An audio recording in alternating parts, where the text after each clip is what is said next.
This is Accomplished Pearl coming to you guys with a pregnancy update. Currently, I am 21 weeks pregnant with my Encore baby, or my husband and I's Encore baby. It is a girl. We do have a name, but we're gonna keep that private until the baby comes. So, symptoms check, symptoms update, and I'm in the car sneaking. So let's see. You see this? That's my guy.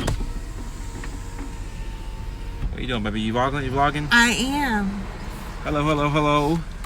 This is Mr. D, the one and only.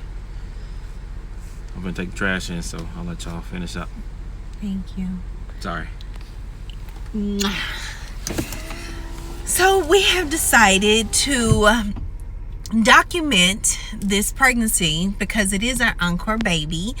And and I scoured YouTube to try to find some good people to follow when it comes down to pregnancies, particularly women of color. And I've noticed that we're like so private with that, or not necessarily want to share that journey. And so what better way than me do it? Hi. But anyway, so yes, I'm 21 weeks pregnant. This is our Encore baby. We have a very large family, so she will be definitely loved by a lot of kiddos when she comes home. So let's get down to it. Some symptoms. My first trimester, I was really tired. I really didn't have any morning sickness, which I never have. So that's kind of like, that's not typical for me. It may be for other women, but it's never been typical for me to vomit or anything like that, or even dry heave, if that matters. So I didn't have that. Towards 13, 14, 15 weeks, my fatigue increased, and I'm in the education field, and so pregnancy or the field or my career could have attested to that. So that is a symptom that I'm still dealing with now, is just being extremely exhausted all the time. But it is what it is. It comes with also me being a mother and a wife, and as well as a student and a career woman. So again, it could be a number of different things, but the biggest thing that kind of caught me off guard is the headaches. Now, I've never had migraines. Like, that has not been my thing. If I've ever had a headache in the past or previously, prior to this pregnancy, it was not like anything like it is now. I could literally be sitting, I don't know, at my desk at work or in my recliner at home, and it'll start from the back of my head and just come all the way around, and it'll shut me down, like completely take me off of my feet. And they are very intense. And so I went to the doctor. I've complained a lot about it, and she was like, oh yeah, you can take like Tylenol, it's fine, it's totally fine. And I'm not a big pill person. Like, prenatal vitamins, we're barely getting there. I'm just not. And so here recently, when I went back for my 5-month checkup, I told her again, like, I'm still having headaches, and she told me to take some magnesium. So I'm still not taking magnesium. I'm just not a pill person. So if you guys have any home remedies that won't really necessarily affect the baby, please drop them in the comments, because I would love to hear from you. But those are like the major symptoms that I've had. I can say that one thing that my doctor is very concerned about is premature birth. With our last baby, our son, he came at 35 weeks, but I was in the hospital for an extended amount of time, and before him. So what I mean by that is I was in the hospital for at least 4 weeks before he even arrived, and then 2 weeks after he was here. And so it was just a hodgepodge of things. And so she has recommended that I take a weekly shot. I don't remember the name, but I will put it in the description box below. And my husband and I, we opted out. I'm a researcher. Like, I love to research different things. I'm not one to just take what you're saying as the gospel. I'm one that's like, okay, so you're recommending this, so let me do my research and then I'll get back with you. That's just kind of how I am. I've always been that way. And so in my research, I found out that the shot was linked to a lot of miscarriages as well as a lot of birth defects. And in the study that they've done, there were more women without the shot that had a complicated free birth than it was women who actually was on the shot. And so to me, that's a no-brainer. It's not going to happen. It is what it is. But she did give me some pills that keeps your cervix closed, but you have to, take them. You can't take them orally. So we're just gonna put a plug right there. And so I did agree to that, because my research showed that was good, and that was a lot easier and a lot more effective without being overbearing with my pregnancy. So that's a good thing, right? That's always a good thing. As far as eating wise, I am not or I wasn't, and one of my good friends, she's probably gonna watch this and kind of attest to this. I was not a pickle girl before the pregnancy. Like, I would order these ginormous salads. And so if you are ever in the DFW area, there is a place called Funky Town in Fort Worth. Go to it. The cook name is Floyd. Shout out to Floyd. He is amazing.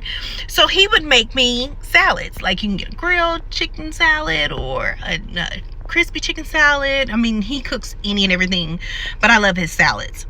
And she would always say, oh, go get me some, add extra pickles. I wouldn't eat the pickles. They're disgusting to me. But now that is like a snack to me.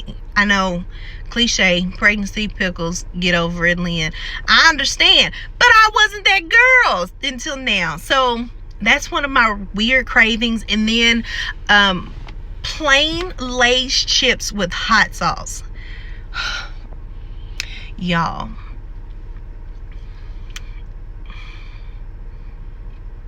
it is so freaking good. It is like so good. Like, not even joking good.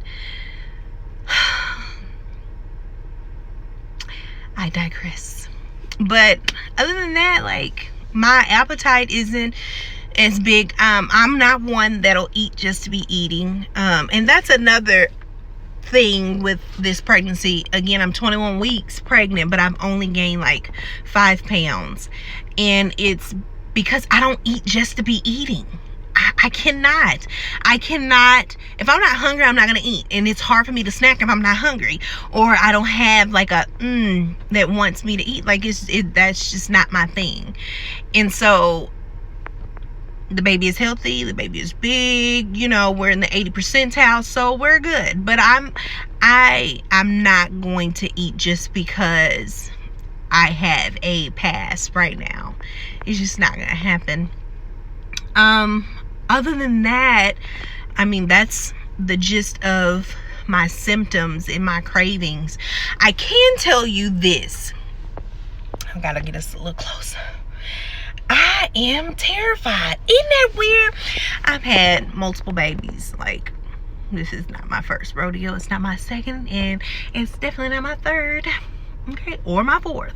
So I am super nervous, and I think the biggest thing is because, I'm not that 20-some-year-old spring chicken, honey. I'm not. And so when I think about, just the whole journey and the whole process, I'm just, y'all, pray for me, okay? I'm just nervous. Not the mom aspect, because, my husband and I have been parents since day one. So, you know, we don't know really life without being parents. But it's the labor and delivery journey. I'm wholeheartedly believe in natural births, so this one would definitely be a natural birth. But I don't know. So I find myself like watching labor and delivery videos on YouTube. You guys, that it is so fascinating, and I'm really thinking about doing that. Because I won't leave you guys hanging. If I start a journey, we definitely have to go through this together. But I find myself doing that, and it's like, oh my God, did I do that? Did I go through that? Oh my God. Like, yeah.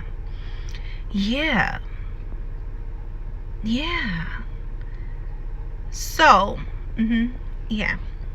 Snap back out of it. So, that's really all of my updates for this week, for the 21st week. If I have some like crazy weird things that pop up before next Wednesday, I will definitely do a video over it. So some things to look forward to, of course, at least one video a week. I'm kind of updating you about the pregnancy and symptoms and things of that nature. But I also want to take you through the journey of setting the nursery up, and then you may have Tyra's thoughts, which is our oldest daughter. She may come on here and kind of give some thoughts or some clarity for the for the older children coming in with having a baby sibling. And so please look out for that. And then for the guys, I definitely want to incorporate my husband into the conversation, because we often think of pregnancy as the woman's journey, and it's really not just my journey or any woman's journey. It's also the husband's, the father's, the male side, or you know, the partner side. There's two people that will be involved in this, if not the entire family, but we also need to hear from the husband. So we'll try to get him on to do a separate video just from a male's perspective, a dad's perspective, and kind of post that as well. So if you have any real questions or any concerns or anything of that nature, please leave a comment below. If you have any wonderings, I'm a-okay with wonderings, and so is my husband and my daughter. So until next time, see ya. Bye.